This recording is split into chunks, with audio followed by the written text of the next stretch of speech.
Guys, welcome back to the shop. Well, once again, I'm back on my 64 Falcon gasser. We ran into a little bit of a snag today. Let me show you what's going on. Okay, so here's the suspension on the front of the car. And the problem that I'm having now is I'm hoping it'll fix itself once I get new springs put on and change out the leaf spring brackets, because um, the pitman arm is hitting it. And when it hit it, it actually broke the welds off. Now, I knew they weren't going to really hold because those were just tack welded in when we first put the axle in several years ago. I knew I was going to have to take them back out anyway. So now I just got to figure out what I can do to not make it hit anymore. And I do have different brackets now that I got from Speedway, and let me show you what I got. So here's the brackets that we got from Speedway. This is for the back, and then this is the front. This is for your swing shackle, or for your swing shackle in general, wherever you have it in the front or the rear, depending upon your steering. So now on this one here for the rear, as you can see, it's more of an angle, where down here on the car, it's looks like they just bent a square box, and um, we just welded on a square, like a C channel to it. But so hopefully we're replacing that. Plus the springs from Speedway are a little longer, so hopefully that'll push it back a little bit. The only thing is these kick out, these springs on this axle. Uh, right now they're setting there straight. They're just loose, so I didn't have them kicked, but the fronts kick out probably about a 3/8 of an inch, I believe is what it was. I could be wrong, but I believe it's about 3/8 of an inch. Um, so what I'm going to do is hopefully next up I'm going to go ahead and get these old springs out, and that back shackle will fall off anyway. But like I said, that steering arm, when you make a left turn, it hits that. So I'm hoping when I put uh, the other bracket on, it'll stop doing it. It won't hit it, or if it does, we may have to do some adjusting, maybe get a different style pitman arm or something like that. So now I think what I'm going to do is go ahead and take the rods off, the steering rods out of there, and go ahead and see what we can do about getting the old spring out. All right, let's get set up and see what we can do. Okay, so there we go. We got the old spring out, and go ahead and get set up to put the new spring back in. As you can see, that one bracket did come out with the old spring. Like I said, it broke. The welds broke on it, so that's all right. We're going to go ahead and we weren't going to use these anyway, so we're going to use the ones we got from Speedway. So go ahead and get something to show you what we got. All right, so here's the new spring that we got from Speedway, and these are rated at 450 pounds a piece, where the other ones, the trailer springs I was using, were set at like 1,750 pounds a piece, so like 3,500 pounds. Where these are 450, so that's 900 pounds. So you figure that big block plus transmission, we'll probably get to be right about there. But all right, so let's see how we can put these all together, because here is the bushings that they give you that go inside the springs, and we'll see what we can do. All right, so there's a spring, and I'd like to know where I set my my knife down so I can open this package, but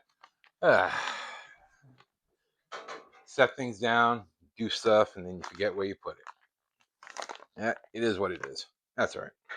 Okay, so we got it open anyway. Now, here's one of the bushings. So this should just slide right in. And it should, but I think what we're going to do is we're going to grab some WD-40 so we can throw this, get that sliding a little bit easier.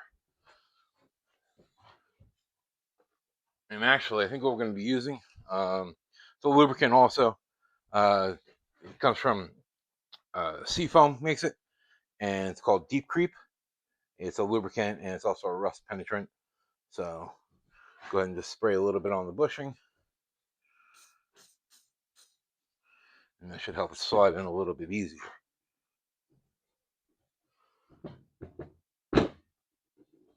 And it doesn't. So I think we're going to need is a little bit of assistance. We'll come over here and get a rubber mallet real quick.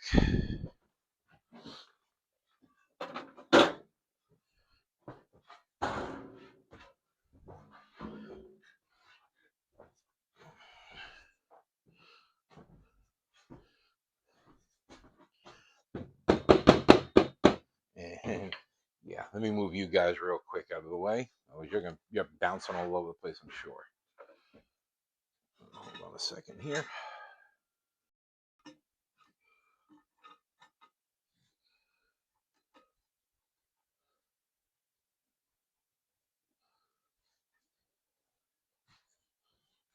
All right.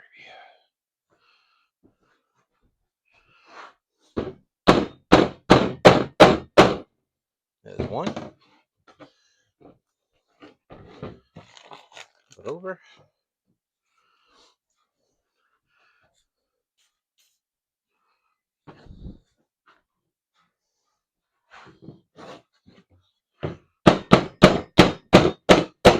There's two.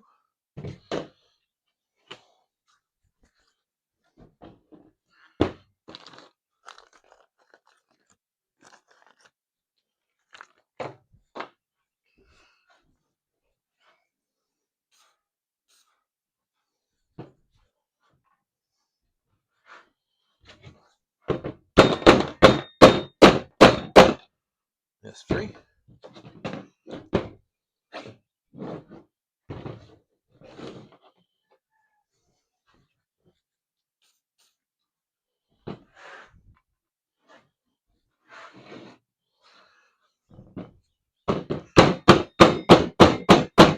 And there's four. All right.